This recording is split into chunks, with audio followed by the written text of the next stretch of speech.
All right, everybody, let's get started here. I just want to say good morning. Welcome to our webinar today, Cybersecurity Awareness for Nonprofits. My name is Rob Schenk. I'm with ITS. We specialize in helping businesses thrive by managing and securing their technology. A few housekeeping notes before we get into this. The webinar is going to be recorded. So if you'd like to review the information later at your convenience or share with colleagues, you'll be able to do that. We're happy to take questions during the course of the webinar. We'd like to make this as interactive and collaborative as possible, and we'll also reserve some time at the end for some Q&A. Alrighty, so we're thrilled to have you join us for a deep dive into the world of cybersecurity and its critical role in safeguarding nonprofits. And I'm really excited to introduce our special guest, Alyssa Parenteau, from Senior Security Advisor for Field Effect. Alyssa has over 20 years experience in the cybersecurity field. She's currently focusing on helping secure small businesses as they progress along their cybersecurity journeys. So Alyssa, great to have you today and welcome. Thanks. I'm very excited to be here, Rob. Thank you. Awesome. All righty. Well, the focus for today's webinar is cybersecurity focused on the nonprofit sector. We're going to discuss what cybersecurity is, what are some of the common challenges that nonprofits face. We're talking about things like data considerations, how to best protect data, confidential information. We're going to talk about third-party risk, how best to vet and ensure that your third-party partners are secure. And then we'll go over just general cybersecurity and IT hygiene, making sure that your internal house is in order.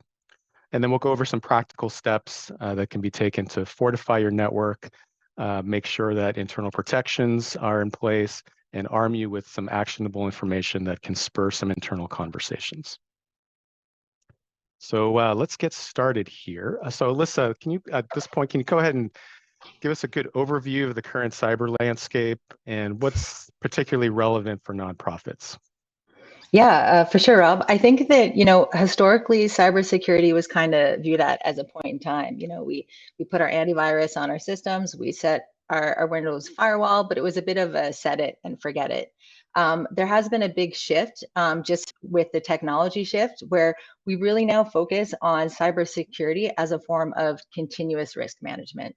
So what do I mean by that?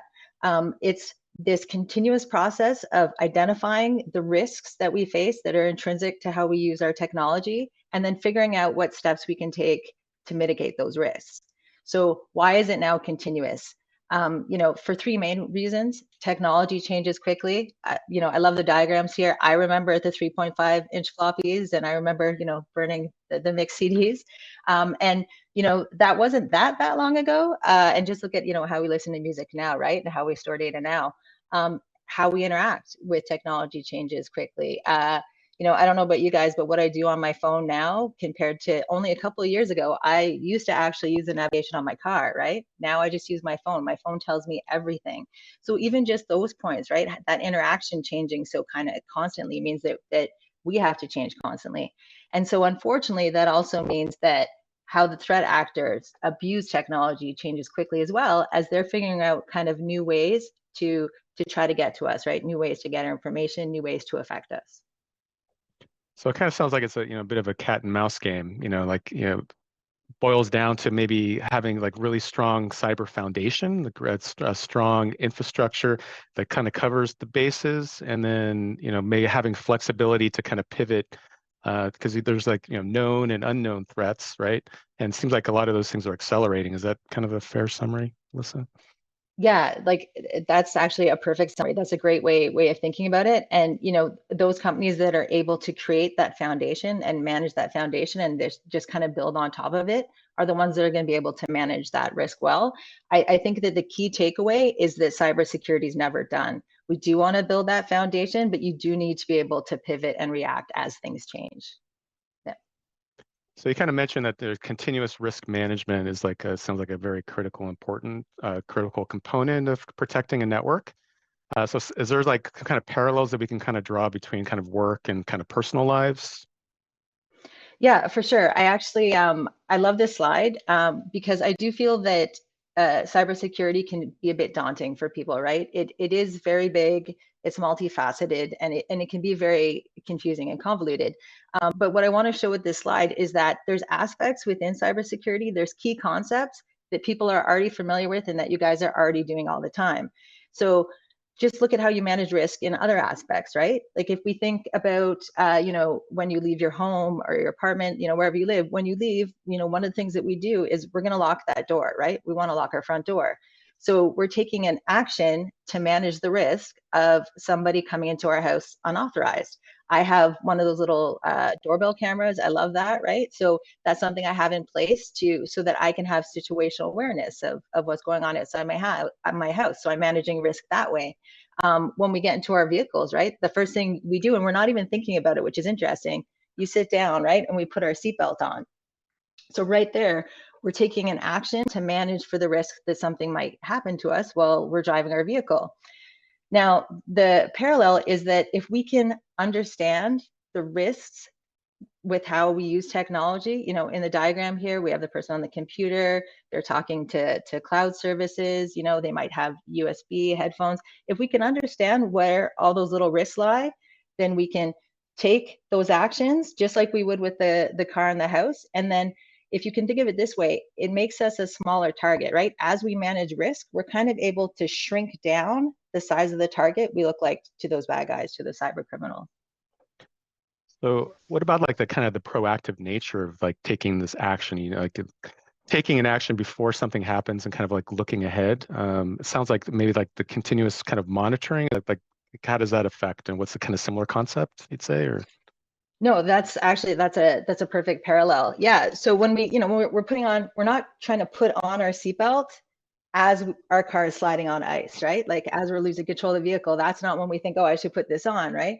So continuous monitoring is a really good example of a cybersecurity tool, which helps us to be like proactive, right? To help us protect us before something happens. So if you're monitoring your network, you're monitoring your devices, you're monitoring your cloud instances, that would be like a good parallel to what you're doing by locking your front door or by putting on your seatbelt, right? You're preparing for what could happen, right? We know that people aren't going to always try to get in our house. We know that most of the time we're going to drive our vehicle is going to be okay, but we need to be prepared for those instances when something might happen. That's a great parallel. for sure. So we've kind of been talking about cybersecurity from a higher level. So maybe we can kind of like start to narrow things down here, and let's kind of focus about, on nonprofits specifically. So I know like, data sovereignty is a pretty hot topic. Can you explain like what it means for a nonprofit, why it's critical? I know that nonprofits, they work with a lot of donor information, personal information. A lot of them have audit and, kind of compliance requirements. Can we dig a little bit deeper in there, Alyssa? Yeah, and I think that the data is one of the sectors that has the biggest impact in not-for-profits compared to some other sectors that we work within. And a lot of it is everything you just hit on. But I think the big overarching issue there is sensitive information. So the second that you're a company that deals with financial information, so deals with donors, but then also the private information of those individual donors, the second that you're handling with that information, you become high value to the threat actors, right? To the cyber criminals for two reasons, right? One is because if you're handling money, they're going to try to affect you and they're going to try to get that money from you via phishing or other means, a lot of times social engineering. And then secondly, if they know that you have high value information that you wouldn't want to be disclosed or you wouldn't want to have an information breach, then they'll target you via ransomware, right? They'll take that information off your system, impact your systems. We call that extortion in ransomware, where they take information, they actually search it out, take stuff that they know is valuable, and then they try to extort, right? So these are the type of data that's just is very high value, right? So it makes you a higher value target to the cyber criminals, unfortunately. Now, you brought up data sovereignty, and one of the reasons why that's an issue is in relation to compliance and regulatory, right? So depending on where you're collecting the data and where that data resides, there might be different regulations that you fall with under. So for example, if you deal with any donors from the EU, you're going to have to worry about the GDPR. Depending if you're on the medical side, right, there's going to be HIPAA considerations. So there's going to be different kind of compliance and regulatory frameworks that you need to be aware of. especially in the case of there might be a breach, right? Because then there's actual steps and due diligence that you have to go through in those cases. So that's definitely specific to non-private sector, sorry. For sure. I think from from an ITS point of view, we've been kind of working with clients to kind of first to kind of identify, does the data exist? Where does it exist? Who needs access to it? Where is it stored? How is it stored? What are the systems and the processes involved and in place? What's currently in place to kind of protect that stuff? Is it internally facing, externally facing? Does the company even need to be carrying that particular level of risk and responsibility? Which I think kind of starts kind of segue into the next topic, which is around third-party partnerships, which that also may hold some confidential information as well, and what what are those risks as well? Maybe you can kind of talk a little bit about that. Yeah. Oh, sorry, I just had a little computer blip there. Yeah, so exactly. I think this is another aspect that seems to affect our nonprofit sector clients a bit more than others, is just the connections, the third-party connections. You were mentioning the data, right? You might have third parties that are helping you handle your data, but then we have to also just be aware of that, right? That potentially sensitive data that we've collected and have a certain responsibility for might also be accessed by a third party, right? So understanding the potential there, connection to service providers, one, but then also we find in this sector sometimes there's extra connections to secondary organizations. What do I mean by that? We see it a lot with the nonprofit healthcare. There might be connections to other hospital or other institutes, and then sometimes other government entities as well. So there's that two side there. I believe though that Rob, that you guys do some work there with helping people understand their third-party risks, because I know that in some of the work that we do, a lot of times it's just not taken into account, right? We worry about what's happening in our own systems, and we're not necessarily aware that there might be threats coming from these third parties. Yeah, I've got a couple of kind of situations that I've run into recently where there's one company that I know of that had a super impactful kind of ransomware event that came through a third-party provider. So in this case, they're an association, and they have members that are kind of member organizations that are part of the association, and they work with a third-party line of business application that provides services to these down-level members. That application provider got ransomware and basically ended up, the system was down and they were not unable to provide services to their members. Like we're talking like 5,000 members over the course of, I think, a 2.5 to 3 week process. And this became super impactful. And actually this impacted, like it was a nationwide impact. There's like 10% of, this is kind of like a real estate focused example. 10% of the real estate market, member organizations were impacted by this particular event. And I know that just last month, there was, a series of credit unions that were down over 60 of them because they're, again, one of their application line of business providers also got ransomware. So that's like, being able to manage and make sure that when you're interacting with third-party partners that you have vetted them carefully, because there's significant risk that can be, but you can be doing all the right things internally for your own stuff.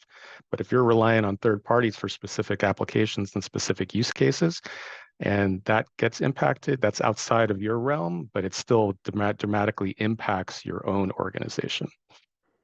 Yeah, no, for sure. And unfortunately, stories like that are quite common. Yeah, we have to be thinking about it in the context of how does this connection affect that size of target, right? Because it will, right? So we have to, that has to be one of the risks that we're trying to understand when we're looking at shrinking that threat surface. And another thing that's really important to understand with some of these third-party services is also your responsibility, vice their responsibility if there's an issue. For example, Amazon Web Services, they have something called the shared responsibility model. So Amazon's like really upfront about it, but they're technically responsible for all the security of the cloud, of the infrastructure of it. But then you are considered responsible for the security of the, like within the service that you're buying from them. And I think a lot of people don't actually understand that because once again, I'll do assessment work and, we'll ask them, so what type of security do you have related to your cloud services? And the answer I often get is, oh, we have like the cloud security, but they haven't kind of done that due diligence on their end to figure out what that looks like and if it actually satisfies their needs. So these are important conversations to have and important things to look at when we're trying to mitigate that overall risk picture. I think kind of related to this, we've been getting a lot of inquiries lately about, how do I vet a third-party partner? So we've been doing a lot of work around kind of properly vetting, having a good process around, questions that you're asking a third-party partner before you start to engage with them. And then secondly, like, how do I go ahead and look at third-party partners that I'm already working with to make sure that they are protecting their own houses? Because oftentimes there's so much data exchange between partners. Those are all kind of vectors for infiltration and significant, outages in this kind of realm. So. Exactly. Alrighty. So we've talked, a little bit about, having strong foundations in place. Let's talk a little bit about, kind of IT hygiene, cybersecurity hygiene, which can be challenging for nonprofits. Maybe you could talk through some of the challenges that often a nonprofit will face in this area. Yeah, for sure. And I do want to say that, often these challenges aren't just, something that the nonprofits, we do find that a lot of smaller, of our smaller clients do struggle a bit with this because it's so constant and it's such a heavy lift. If you're a smaller size business, and, a lot of that is related to our first point here, the lack of resources to identify and remediate those risks. Having a cybersecurity person on staff that's able to help you walk these through things, it's just not reasonable. It's cost prohibitive to try to have somebody on staff that can just do this. So then you have to figure out, from a resource point of view, what's going to be your best cost benefit to actually be able to identify those risks. So we usually suggest, finding an IT service provider with nonprofit experience, ideally. But it's a challenge because it's just, you can't do it alone. It doesn't make sense, but it's hard to know where to start, right? So we suggest, figure out where to start, find somebody you can trust to work with, and they'll help you along the way, because it's just a lot to do it all at once if you're trying to do it. And having that guidance is imperative to shrink our target in the right way as well, right? We want to hit that critical stuff first. Another thing we see a lot in the not-for-profit space is actually bring your own devices, which increases your threat surface again, because you don't have control of those devices. So you wouldn't necessarily have a good security stack running on those devices. And it just becomes a threat, right? Almost the same way the third party does, right? It becomes something that increases that threat surface that you have. So that's a challenge. We find a lot of nonprofits, especially via volunteers in that, will actually allow people to bring their own devices. Once again, it's cost prohibitive to be giving out devices when you're in the sector. So that's just an extra challenge that you have to be aware of. We suggest there to have some policies and procedures in place. Once again, you can work through what that looks like with somebody else with your IT service provider who might understand what those risks are and how you can mitigate them in other ways besides giving actual corporate devices. And then we do see a bit of a lack of preparedness when it comes to, steps to take if there is an incident. Sometimes we focus so much on prevention that we don't necessarily take the time to think about containment and then also restoration. There's a lot of things that happen within a cybersecurity incident. And it's just not often, one of the first things that we tick off is, okay, well, what do I do now if something bad does happen? And last but not least, this is an interesting one. I don't see this as a huge issue for every sector that we work with. This one is really specific for the nonprofit sector, but we see a lot of open source intelligence work being done against this sector. So what do I mean by that?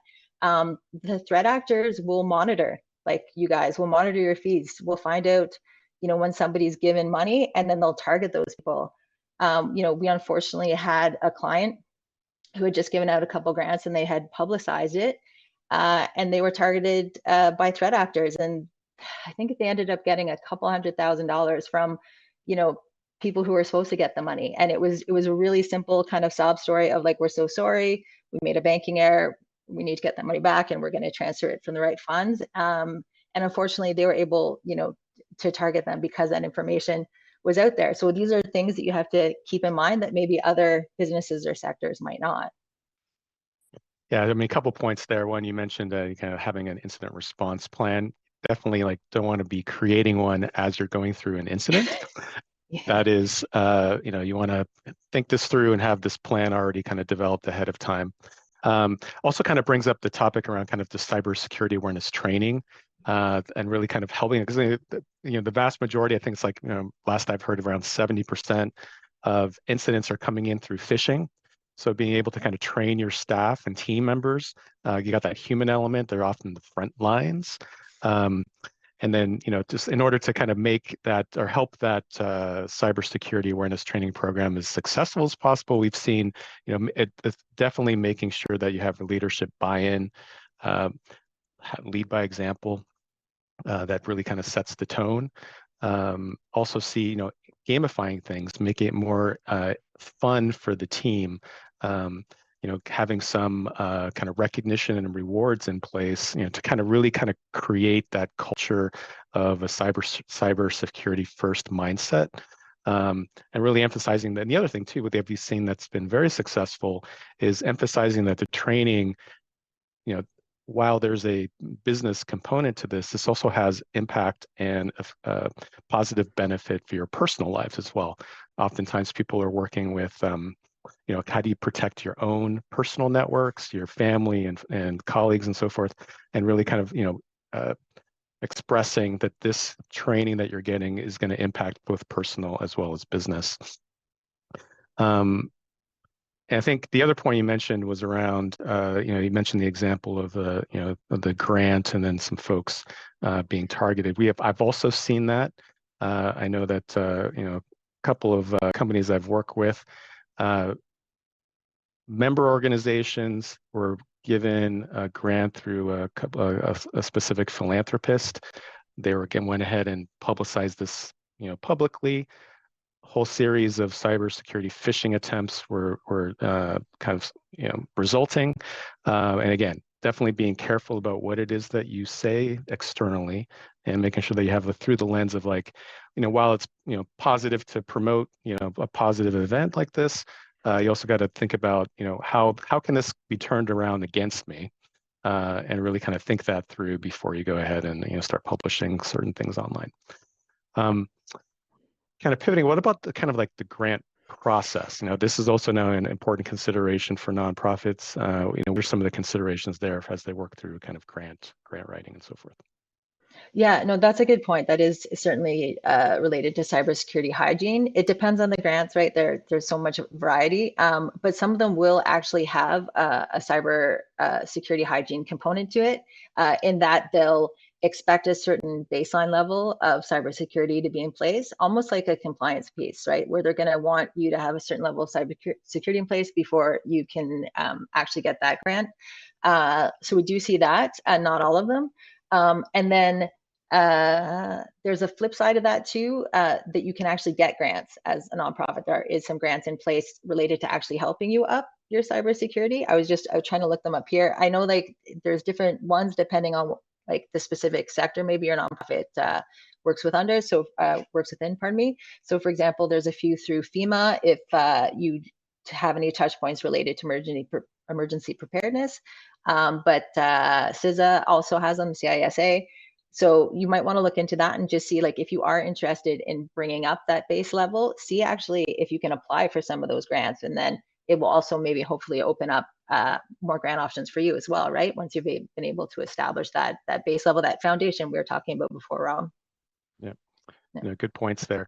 So maybe kind of talk a little bit about what's the impact and implications from a kind of cybersecurity incident from a nonprofit perspective? Maybe you can talk through that.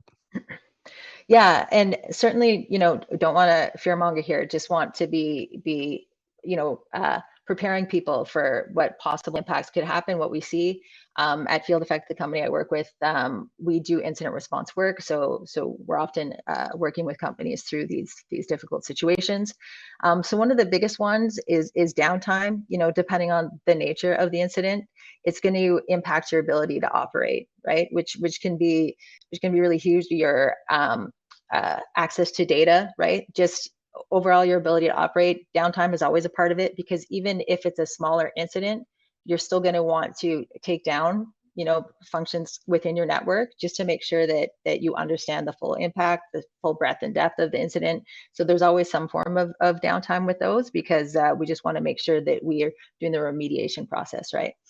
So reputation, there can be stigmas related to a breach. This is something I think that affects nonprofits, unfortunately, disproportionately, because I think when you're a larger company in a different sector, a lot of time, if you handle the breach very well and you're really upfront about it, there's often kind of like a sense of either forgiveness or forgetfulness, right? People don't tend to hold it against you, but for some reason, like, when you're a nonprofit, it's like it could impact the donor trust, right? There's a donor trust issue, possibly fundraising impacted. So there's a bit more of a consideration in this realm when it comes to reputation, unfortunately. Financial, we had talked earlier about some of the compliance and regulatory.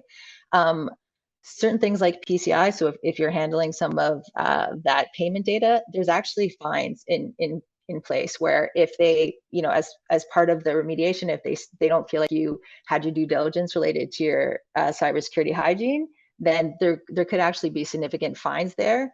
And we do see, unfortunately, sometimes insurance premiums will go up. Cybersecurity insurance premiums will go up after an incident. And once again, a lot of times that's tied to how well prepared you were in the first place, how good your cybersecurity hygiene was. That'll have an impact in what those fines might look like legally.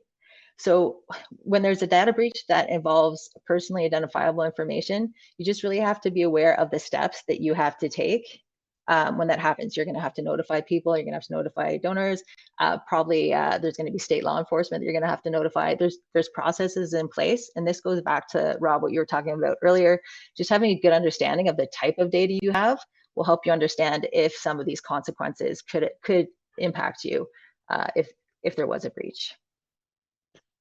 So how do we protect ourselves? What are the appropriate steps? What does great cybersecurity look like?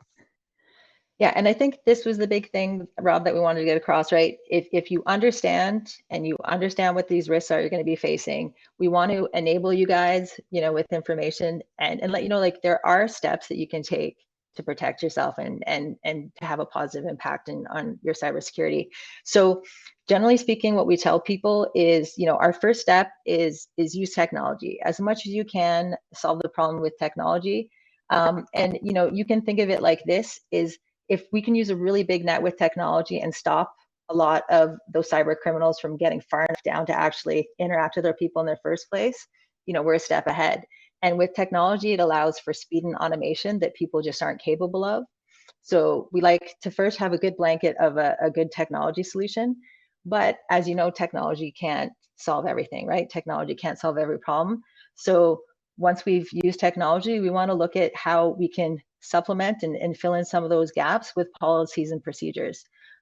So that goes back to our bring your own device policy. If we know that we can't have necessarily a technological solution there, maybe we can have a policy in place. Maybe we can tell people they can't store data on their laptops if they're not, corporately owned. So there's certain ways that we can mitigate there. And last but certainly not least, people. The biggest thing, and you talked about this before, Rob, is cybersecurity awareness. We want to enable our people to make good decisions in bad situations. Because at the end of the day, you're going to get the phishing emails, you're going to get the phone calls, you're going to be targeted. But if you have a good core understanding of what that might look like and what you should do in those situations, you're always going to be better off. So, as a really big swath there, like, that's what good cybersecurity looks like to me. Yeah, sounds good there. Appreciate that. So let's talk maybe about next steps here. So, our job isn't to leave people in a stressed out kind of feeling here. So we're going to talk about, what are some actionable next steps that people can take. So we have kind of three important steps. One recommendation is getting a third-party risk assessment. And it really has to be a third party. You want to make sure that, not proofreading your own work. Oftentimes, the clarity that can come from getting a risk assessment about where exactly your company stands is super important. This will tell you where you're lacking, how your backup's working, what's your vulnerability to ransomware, what kind of risks you have, and you can kind of start to prioritize where you want to, which kind of goes into the next step around having a remediation plan, which is basically designed to kind of minimize your losses, set you up in such a way where you don't need to do everything at once and things can be kind of staged out. Because the reality is that there's always going to be things that are going to be found and dangerous, but you also want to prioritize those. We have limited kind of resources and time. You want to focus on the highest priority ones first, and then go ahead and stage things out over time. And lastly, you want to, be for testing again. Like go ahead and get another risk assessment in 3 to 6 months.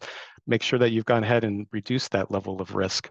And so the good news here is that we would like to, as part of our work, offer a free risk assessment. This is normally like a $2,000 plus kind of engagement. For folks that have registered and attended here, we'd like to offer that to you. If you want to go ahead and scan that QR code, you can go ahead and just kind of sign up a couple questions that are kind of tell us a little bit about your organization. We only have a limited number of these, so I want to make sure that folks can go ahead and take advantage of that. Everything will be confidential, and we're happy to put that in writing. And this can be done, with or without provider IT involvement, depending on what the company wants to do.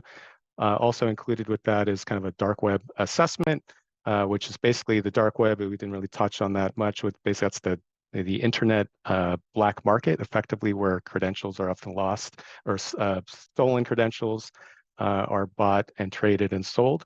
And oftentimes company credentials end up there. And this is a good, helps you understand what your level of exposure is. No obligation, but we can only extend this to a limited number of people depending on the number of applicants that we get. There's time involved in all this, and then we'll circle back with you and help you guys get out. Actually, we have a couple questions here. We're using KnowBe4 for cybersecurity testing, training, and awareness. Thoughts on that product? I've used KnowBe4 before. It's a good product. It's very expensive. There's a lot of other cybersecurity awareness training programs on the market. We leverage a couple other ones. I'm familiar with KnowBe4. It is a good solution though. Any thoughts on that, Alyssa? Not sure if you've used no, any.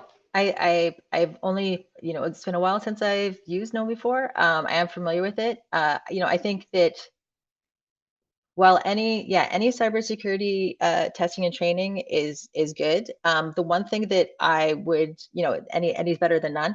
The one thing that I do notice, because we do some phishing simulation work, is that there needs to be a part of the training where you get really into enabling and teaching your people how to spot things. And it does seem to me that some of the awareness training, some is a bit better than others with that. So I think if you're doing the testing and you're noticing the same people are stumbling in the same places, so that to me, no matter what vendor you're using, might be a data point for you to think, maybe I need to switch it up a bit, because if your people are making the same mistakes in the same places, then for whatever reason, they're not learning through that product. So that would be my biggest thing, is just, what does your data tell you when you're doing the testing part? Yeah, and I'll just kind of reiterate something I mentioned earlier around, having really leadership buy-in. The solution is important, but it's really about having kind of developing that culture and making sure that leadership by example kind of really sets the stage and really kind of that demonstrates the importance of the security training if you have leaders that are kind of setting the example. So I think that's probably for me the maybe a larger point around what solution is leveraged. Alrighty, let's see. So I have another question came in. We allow volunteers to access email and some documents from their own devices. You mentioned BYOD policy to help mitigate risks. Is there anything else that we could be doing? You want to take that one, Alyssa? Sure. Yeah, I think that the keys there are making sure that you're covering the important bits within the policy, and you can use technology for this as well. It's going to look different depending on what the volunteers need to have access to.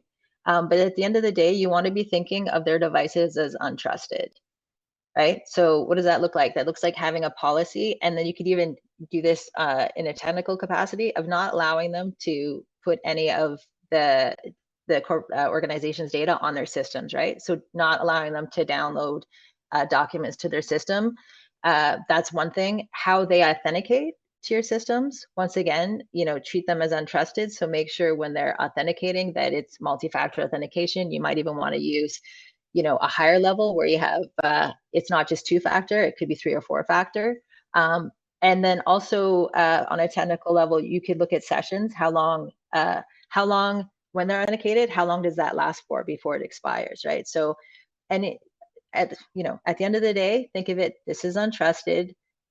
So what can I do to put barriers between the organization and a potential threat actor if they were on that system? That's probably the best way to think about it. Yeah.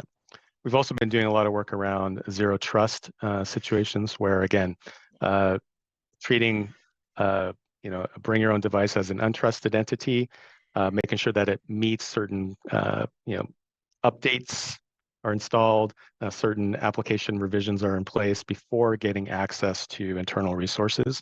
So doing a lot of work in that area recently. Got one other question here. I know we're kind of a little bit long, so I want to kind of maybe take this last one. Maybe if you can share some thoughts, Alyssa, on cyber insurance for nonprofits. Pardon me. Yeah, I think that because the theme here is about risk mitigation, cyber security insurance is a way to do that, right? The one thing that's hard to speak to is within cybersecurity insurance, there's such a variety of what those policies look like. So I think as an organization that's trying to get cybersecurity insurance, it can be a little difficult and confusing. Like, in my opinion, like any insurance, like my car and house insurance looks confusing to me. It's not my wheelhouse, but it certainly can help offset some of those risks, right? So some of the payments are fine or regulatory, or even if there's a ransomware situation, cybersecurity can help cybersecurity insurance,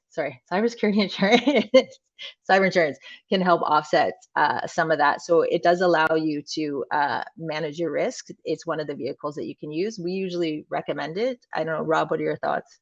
Yeah, same thing. Definitely recommend cyber insurance. I think that has been, I think, a catalyst for a leveling up of general cybersecurity protections. It's getting more, I would say over the last probably 1 to 2 years, the level of depth, because there's been so many ransomware events, a lot of the cyber insurance companies have lost a lot of money over the past couple of years. And this has resulted in pricing going up, premiums going up, the level of detail that's required and requested from a cyber insurance provider and carrier has gone up as well. Level of diligence, and they're now starting to check and verify that certain controls are in place. And then they're also kind of starting to reduce the limits on certain policies as well. In some cases, you can get a claim denied if it used to be a couple of years ago, you could just kind of check some boxes and you'd get approved.